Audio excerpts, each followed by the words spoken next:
Spoštovane tovarišice in tovariši, spoštovane gospe in gospodje, spoštovani gostje. Sem zasledila, da so se nekateri spraševali, kako se bom obula danes.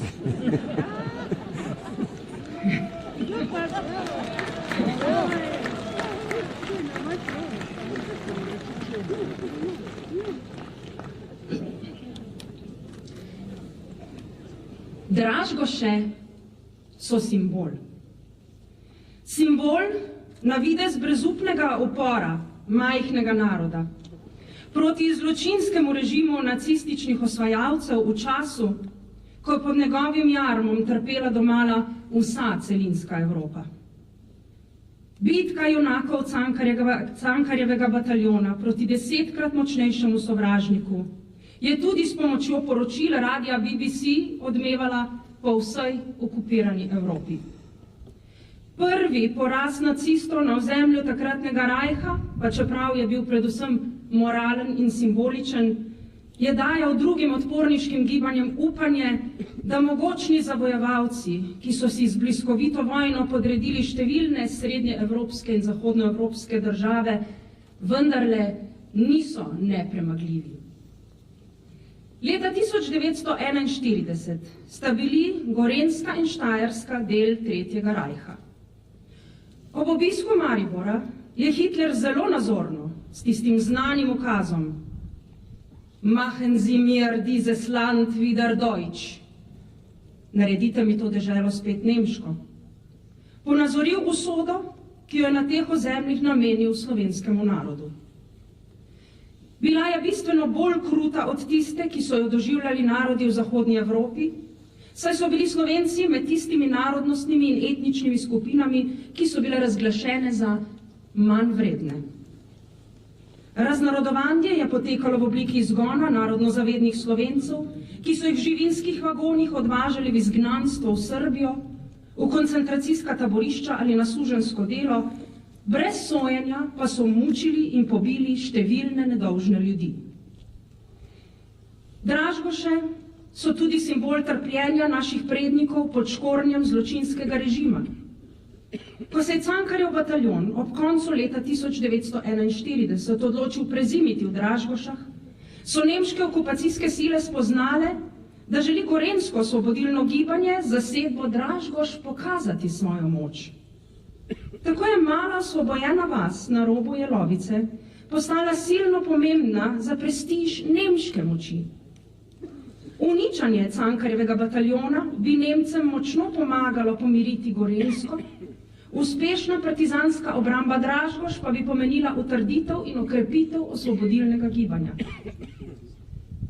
Domačini so bili zaradi prisotnosti partizanov razdeljeni. Bogatejši gruntarji, ki jih je bilo strah okupatorjeve jeze, so želeli, da borci odidejo. Revnejši bajtari in kajžari pa so podpirali partizansko gibanje. 1. januarja 1942 je komandant bataljona vaškim odposlancem dovolil, da Nemcem sporočijo lokacijo bataljona, kar so tudi storili.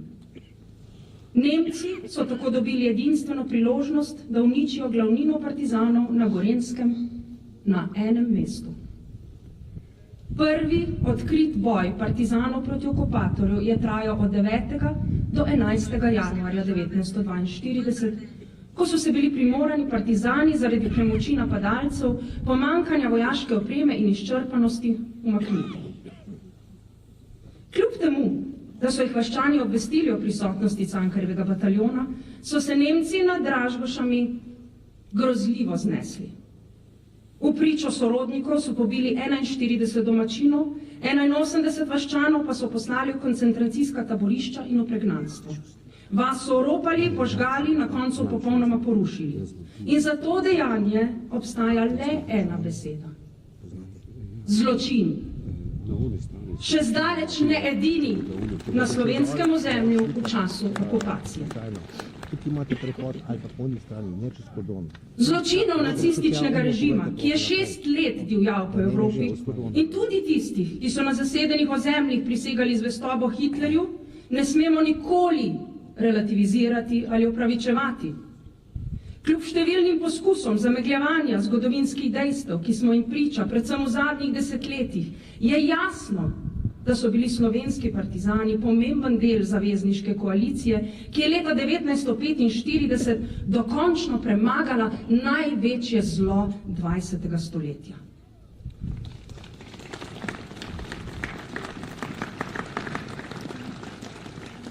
Na osvobojenem ozemlju Slovenije pa so v zadnjih letih druge svetovne vojne nastajali tudi temelji slovenske državnosti, ki so omogočili kasnejšo pot v samostojno državo, v kateri živimo danes. Če osvetlimo zgodovino avtokratskih režimov, kot je bil nacistični, z nekoliko drugačnega zornega kota, pa lahko ugotovimo, da je bil to, podobno kot ostali zločinski režimi, režim strahopetcev. Nacisti so se bali ljudi, ki so znali razmišljati svojo glavo, ljudi, ki se niso upogibali pod diktatorskimi palicami, predvsem pa so se bali vseh tistih, ki so bili na kakršenkoli način drugačni od njihovih predstav o tem, kako naj bi bili videti in kako naj bi razmišljali ljudje v njihovi bližini. Zato so sejali strah in razdor tudi med lastnim prebivalstvom. Njihov strah pred drugačnostjo je poganjal množične zločine proti človeštvu in genocidna dejanja. Partizani in drugi navadni ljudje manj vredne rase, kot so bili vaščani Dražgoš, niso sodili v nacistično idejo o večvrednih in poslušnih aricih. Spomin in opomin na to, kako je potekalo iztrebljenje manjvrednih človeških vrst, sta danes vidna v ruševinah uničevalskih taborišč, kjer duše umrlih upijajo v plinskih celicah in krematorijih. 27. januarja letos bo minilo 80 let od osvoboditve najhujšega taborišča nacistične zlobe, Auschwitz-Birkenau. Pa vendar, 80 leti po tragični moriji druge svetovne vojne lahko z zaskrbljenostjo ponovno opazujemo vzpon strahopetcev, ki sejo nestrpnost in strah predvsem, kar se ne ujema z njihovim pohlepom po prevzemu nadzora nad človeštvom in omejenimi naravnimi viri našega planeta. Ponovno smo lahko nedaleč od nas priča zločinom proti človeštvu in genocidnim dejanjem. Človeška civilizacija se zopet sooča s težkimi izzivi. Zato je izjemno pomembno, da znamo strahopetna dejanja sejalcev zla in zločinov prepoznati in se jim odločno upreti, če želimo sebi in našim prihodnjim rodovom zagotoviti človeka dostojno življenje v družbi, ki spoštuje osebno svobodo, solidarnost, različnost in spodbuja sočutje. Iskanje rešitev za zagotavljanje mirnega sobivanja rasno, nacionalno, etnično, versko in drugače različnih, a svobodnih ljudi, katerih svoboda je omejena le z enako pravico drugega, so dejanja poguma in modrosti. Le pogumni ljudje, ki jih krasi tudi modrost, lahko našo civilizacijo obvarujejo pred dejanji strahopetcev v prihodnosti. Tudi v Sloveniji nismo imuni pred strahopetnimi dejanji tistih, ki se želijo prevzeti nadzor in podrediti celotno družbo lastnim interesom. Med ljudmi poskušajo sejati strah in razdor. Neizmerno jih je strah tistih, ki so kakorkoli drugačni kot oni. Ko se morajo soočiti z lastnimi nečednostmi, pa namesto prevzemanja odgovornosti kažejo s prstom na druge in jih slikajo v podobah, ki najbolje ilustrirajo prav dejanja avtorjev teh podob. Vse to samo zato,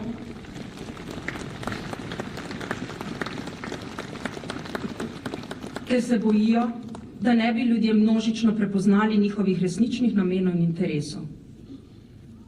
In ravno ti mali avtokrati vsako leto znova relativizirajo pogum borcev Cankarjevega bataljona, pomen Dražgoške bitke in grozljiv pomor lokalnega prebivalstva. Vsako leto znova ponižujejo zgodovino sejanjem krivde na partizansko odporniško gibanje, ki je bilo eden od temeljev slovenske osvoboditve in državnosti, češ da naj bi povzročilo okupatorjevo jezo in maščevanje nad vaščani Dražgoš. In med temi prebojenimi razlagalci so tudi taki, ki v času osamosvojitvene vojne niso stali v prvih vrstah na barikadah in se bojevali kot borci Cankarjevega bataljona, ampak so sedeli nekje na varnem, v kleti. In mimogrede,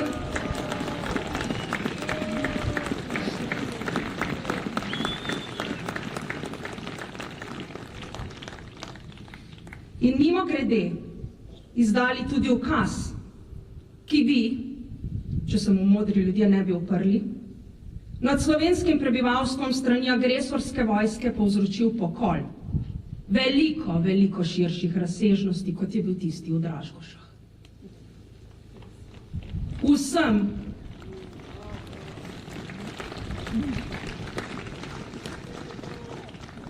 Vsem, ki se prepoznajo v tem opisu, bom znova in znova govorila, da bodo njihovih žaljivih, pritlehnih, sovražnih in zlih dejanj na koncu tako ali drugače deležni sami.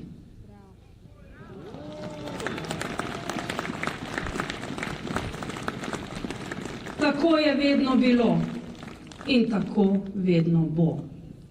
Zgodovina bo vsakogar postavila točno tja, kjer mu je mesto.